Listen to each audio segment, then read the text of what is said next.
Hi hello నమస్తే welcome to నేటి రాత్రి. నేను మీ శివ సుబ్రహ్మణ్యం. బీఆర్ఎస్ ముచ్చట అసలు నిజంగా చాలా గమ్మత్తున్నది. ఏంటంటే జనాలలో కాంగ్రెస్ పైన చాలా వ్యతిరేకత ఉన్నదని అంటున్నారు. కానీ మరి ఇంత వ్యతిరేకత ఉన్నా కూడా మరి బీఆర్ఎస్ గెలుపేయడం అనేది ఇప్పటిదాకా కూడా నాకైతే డౌటే ఉన్నది. ప్రతి ఒక్కరు కూడా అదే డౌట్ ఉన్నది.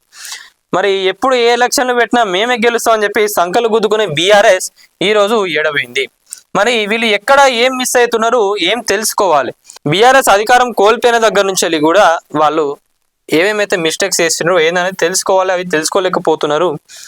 మరి ఎప్పుడు తెలుసుకుంటారు? అసలు ప్రజాప్రభుత్వం ఎట్లా గెలుస్తా ఉన్నది ఏంటంటే, మీరు దయచేసి ఈ మాట తీసేయండి. అధికారంలో ఉంది కాబట్టి ప్రజాప్రభుత్వం గెలుస్తున్నది, రేవంత్ రెడ్డి గారికి మంచిగా ఛాన్స్ వస్తుంది, గెలుస్తుంది అని చెప్పి ఏదైతే మీరు అంటున్నారో దయచేసి ఆ మాటను కాస్త పక్కకు పెట్టి మేము ఎట్లా గెలవాలి, మా నాయకులను వాళ్ళకి ఎట్లా ఫ్రీడమ్ ఇవ్వాలి, వాళ్ళని వదిలేసి ఖాళీ మీరే కాకుండా ఎవరెవరు తిరుగుతున్నారు, హరీష్ రావు గారు, కేటీఆర్ గారు మీరే తిరుగుతా ఉన్నారు. కేసీఆర్ గారు అంటే ఇక ఫామ్ హౌస్ లోనే ఉన్నారు, బయటికి వస్తలేరు. ఇక ముచ్చట పక్కకు పెట్టేసేయండి. అన్ని నియోజకవర్గాలు కవర్ చేయాలంటే మీతో ఎట్లయితుందని అనుకున్నారు?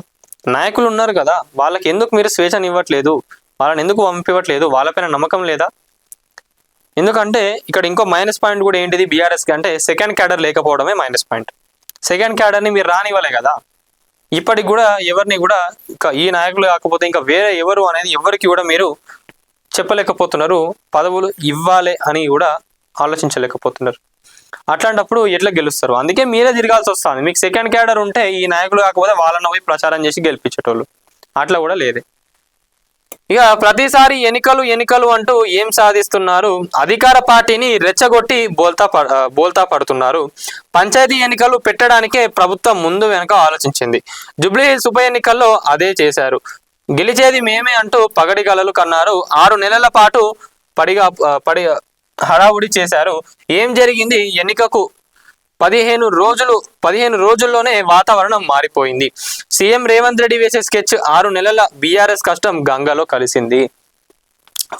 ఫస్ట్ అసలు రేవంత్ రెడ్డి గారిని తక్కువ అంచనా వేసుడు ఏదైతే ఉందో అది మానేయండి. ఫస్ట్ ఆఫ్ ఆల్ అది మానేసి మీ కేపబుల్ ఏంది, ఏం చేయగలుగుతాం, జనాలల్లా అసలు ఏమున్నది ఏందనేది తెలుసుకోండి.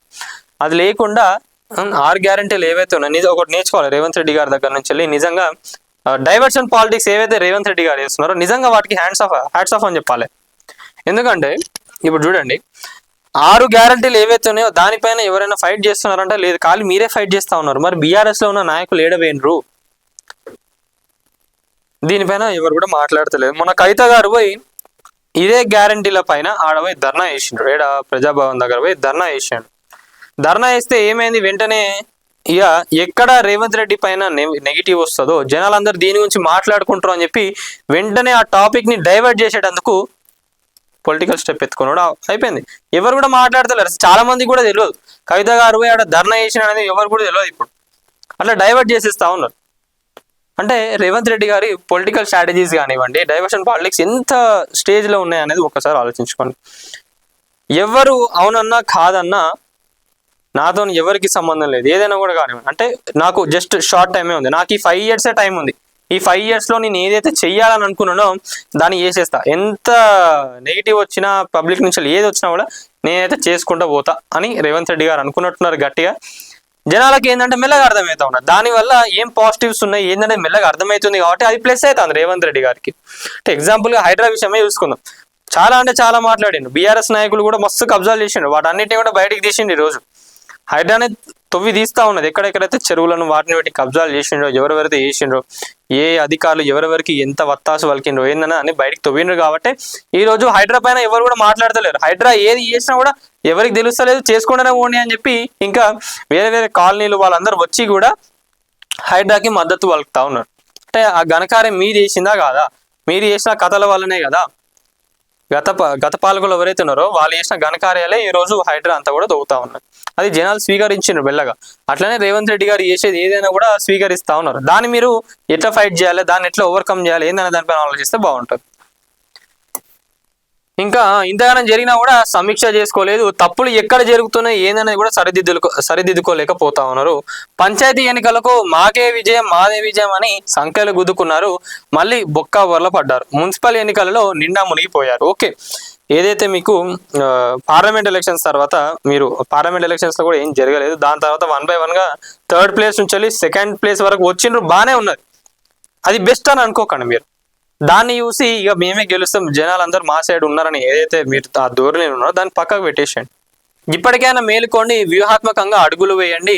ప్రతి దగ్గర మేమే ఉండాలనుకోవద్దు. జిల్లా రాజకీయాలలో నేతలకు స్వేచ్ఛనివ్వండి, నాయకుల మధ్య సమన్వయం జరిగేలా చూడండి. ఇదే చెప్తున్నా. ఏంటంటే జిల్లా రాజకీయాలలో నేతలు ఎవరైతే ఉన్నారో వాళ్ళకి జర కొంచెం స్వేచ్ఛని ఇవ్వండి. ప్రతి దగ్గర మేమే ఉంటాం, మాయే ఉండాలి, మా ఫోటోలే ఉండాలి, మేమే వచ్చి చేస్తాం, మా వల్లనే అవుతుంది, కేసీఆర్ గారిని చూస్తే ఓట్లు పడతాయి అని ఏదైతే ఉన్నదో దాన్ని పక్కకు పెట్టండి. ఏ జిల్లా నాయకులకు ప్రజలకు వాళ్ళే బాస్. ఇప్పుడు మా జిల్లా నాయకులు ఎవరున్నా కూడా మాకు వాళ్ళే బాస్. వాళ్ళు చెప్పిందే మేము వింటాం, మేము చెప్పిందే వాళ్ళు కూడా చేయాలి. కాబట్టి వాళ్ళకు వాళ్ళే బాస్ ఉంటారు. ఈడ కూడా వచ్చి మీరే పెత్తనం సాగిస్తా అంటే ఇవ్వరు కూడా ఊకోరు. ఎందుకంటే మన మున్సిపల్ ఎలక్షన్లు అప్పుడు కూడా మీరు చేసిన మిస్టేక్లు ఏంటంటే ఒక జిల్లాకి సంబంధించి ఆ జిల్లా నాయకుడు ఉంటే వాళ్ళని కాకుండా వేరే వాళ్ళని తీసుకొచ్చేస్తారు ఆడ. మరి వాళ్ళని ఎట్లా గుర్తుపడతారు, ఎట్లా పనిచేస్తారు అనేది ఎట్లా అనుకున్నారు మీరు? ఆ జిల్లాకి సంబంధించిన నాయకులకు మీరు పోయి అక్కడ ప్రచారం చేయండి అని చెప్పాలి, కానీ వాళ్ళని కాకుండా వేరే వాళ్ళకి వేస్తే వాళ్ళైనా కూడా ఎట్లా పనిచేస్తారు? ఆ జిల్లాకు సంబంధించిన నాయకులైనా కూడా ఆబ్వియస్లీగా వాళ్ళకు కూడా మంచిగా అనిపించదు. వాళ్ళు ఏం చేస్తారు? ఆబ్వియస్లీగా వేరే పార్టీలకే సపోర్ట్ చేస్తారు. అప్పుడు ఇట్లాంటి తప్పులు చేస్తుంది బీఆర్ఎస్. చాలా ఇట్లాంటి తప్పులు వేసి బొక్క బోర్లో పడుతుంది. అదే మేమే తోపులం అని చెప్పి అనుకుంటారు. వీళ్ళైతే మారాలి. నాయకుల మధ్య సమన్వయం జరిగేలా చూడండి. 6 గ్యారంటీల మీద పోరాటం చేయండి. ప్రజలు సీఎం రేవంత్ పాలనలో అసంతృప్తిగా లేరు. జనంలో వ్యతిరేకత ఉంటే కాంగ్రెస్ కు ఎన్ని విజయాలు దక్కవు. ఇవన్నీ కూడా మీరు ఒక్కసారి గుర్తు పెట్టుకోవాలి, గుర్తు చేసుకోండి. అసలు ఎక్కడ మిస్టేక్ జరుగుతుంది ఏందనేది కూడా తెలుసుకోవాలి కదా. మున్సిపల్ ఎన్నికలు ముగిశాయి. రాజకీయ పార్టీలు ఏం నేర్చుకున్నాయి? మున్సిపల్ ఎన్నికలు ఏం పాఠాలు నేర్పాయి? పాలకపక్షం ఏం నేర్చుకున్నది? ప్రతిపక్షం ఏం తెలుసుకున్నది? ఒక్క మాటలో చెప్పాలంటే మున్సిపల్ ఎన్నికలలో ప్రభుత్వం మీద ప్రజా వ్యతిరేకత ప్రతిపక్ష బీఆర్ఎస్ ఊహించిన లేదన్నది మాత్రం తేలిపోయింది. పైగా ప్రతిపక్షం మాట ప్రజాక్షేత్రంలో చెల్లలేదన్నది రుజువైంది. బీఆర్ఎస్ ఒప్పుకోకపోయినా కాంగ్రెస్ పార్టీ మీదనే జనంలో నమ్మకం కనిపించింది. ఇప్పటికీ కూడా మీరు అనుకుంటున్నారు బీఆర్ఎస్ పైన జనాలకు నమ్మకం ఉందని అనుకుంటున్నారు, కానీ ఇక్కడ మనం చూసుకున్నట్లయితే ఆల్రెడీ అర్థమైపోయింది కదా. మరి దాన్ని ఎట్లా ఓవర్కమ్ చేయాలి, వాళ్ళ నమ్మకం రావాలంటే ఏం చేయాలి ఏందనే దానిపైన ఒకసారి ఆలోచిస్తే చాలా మంచిది. ఇక దీని గురించే మొత్తం ఇక బీఆర్ఎస్ కి సంబంధించి ఏడేడ మారాలి ఏందనేది ఉన్నది. బీఆర్ఎస్ ఇంత ప్రచారం చేసిన సీఎం రేవంత్ రెడ్డి నాయకత్వం మీద ఎందుకంత విశ్వాసం పెరిగిందనేది కూడా అధ్యయనం చేయాలి. సీఎం రేవంత్ రెడ్డి వేసుకున్న వ్యూహాల ముందు బీఆర్ఎస్ తేలిపోతుంది. అందుకే ప్రజా తీర్పులు కాంగ్రెస్ ను అనుకూలంగా మారుతున్నాయా? లాటరీలు కూడా జనగాం తొర్రూరులో కాంగ్రెస్ ను విజయం వరించడం బీఆర్ఎస్ కు దెబ్బ మీద దెబ్బ పడడమే అయ్యింది. గాయగాయ చేసి బీఆర్ఎస్ ఆశయాలపై కాలం నీళ్లు చల్లినట్లయింది. బీఆర్ఎస్ నాయకులు మీడియా పుల్లలే అని మరోసారి రుజువైంది. ఎవరు నమ్మినా నమ్మకపోయినా సీఎం రేవంత్ రెడ్డి రాజకీయ వ్యూహాలు సక్సెస్ అయ్యాయి. బీఆర్ఎస్ ఊహించనంతగా ప్రభుత్వం మీద తీవ్ర వ్యతిరేకత మాత్రం లేదని రుజువైంది. తెలంగాణలో కాంగ్రెస్ పార్టీ మీద ప్రజలకు మరింత నమ్మకం బలపడింది. ప్రతిపక్షాల మీద ప్రజలకు నమ్మకం సన్నగిల్లింది. ప్రజాప్రభుత్వం మీద మరింత నమ్మకం పెరిగిందని చెప్పడానికి ఈ ఎన్నికలు నిదర్శనం అయ్యాయి. ఇది ఇంతగానో ఉన్నా కూడా మీరు ఇంకా మారకపోతే ఇది ఒకటి కష్టం అవుతుంది. ఇంకొకటి ఏంటంటే కరీంనగర్ జిల్లాలో కూడా బీఆర్ఎస్ కి మంచి పట్టు ఉన్నది. మరి ఆడ నాయకులు ఏమైనరు? వీళ్ళు అధికారంలో ఉన్నప్పుడే ఎగిరిండ్రు. ఇప్పుడు ఖాళీ బీఆర్ఎస్ కి సంబంధించి ఎవరు కూడా కనిపిస్తలేరు. మీడియాలో అయినా ఎక్కడైనా కూడా ఆ నాయకులు అందరూ మరి వండుకున్నారా, ఏం చేస్తారా, మరి వాళ్ళకి సంబంధించి వాళ్ళు బిజినెస్లు చేసుకుంటారా, దాంట్లో బిజీ ఉన్నారా ఎంతో కూడా తెలియదు. కానీ కరీంనగర్ ముచ్చట మనం చూసుకున్నట్లయితే కరీంనగర్ జిల్లాలో బీఆర్ఎస్ కు మంచి పట్టు ఉండేది. కానీ కరీంనగర్ కార్పొరేషన్ ను నిలబెట్టుకోవాల్సిన చోటు చితికిల పడింది. గతంలో వారు వన్ సైడ్ అనేలా విజయాలు అందుకున్న బీఆర్ఎస్ వరుస ఓటములు వెంటాడుతున్నాయి. పార్లమెంటు ఎన్నికల తర్వాత కొంత కోలుకున్నట్లే కనిపిస్తుంది. పార్లమెంటు ఎన్నికల్లో 3వ స్థానానికి పడిపోయిన బీఆర్ఎస్ గత సర్పంచ్ ఎన్నికలు అట్లనే మున్సిపల్ ఎలక్షన్స్ ఏవైతే ఉన్నాయో దాంట్లో 2వ స్థానానికి వచ్చింది. కానీ మొదటి స్థానానికి రావడానికి ఏం చేయాలి ఏందనేది పైన మీరు అధ్యయనం చేయాలి. వచ్చే ఎన్నికలకు ఈ మాత్రం బలం అసలే సరిపోదు, ఇది ఒకటి గుర్తుపెట్టుకోండి. కాకపోతే బీఆర్ఎస్ నాయకులకు కార్యకర్తలకు మున్సిపల్ ఎన్నికలతో కొంత మనోధైర్యాన్ని కల్పించాయని చెప్పాలి. ఎస్, ఈ ఎలక్షన్స్ ఏవైతే ఉన్నాయో దీనిలో నుంచి కొంచెం ధైర్యం వచ్చింది, బీఆర్ఎస్ కి ఛాన్స్ ఉంది అని కొంచెం ఆనందం కానివ్వండి, ఆ ధైర్యం వచ్చిందని చెప్పుకోవాలి. కానీ ఇదైతే మళ్ళీ మీకు వచ్చే ఎలక్షన్స్కి అసలే సరిపోదు.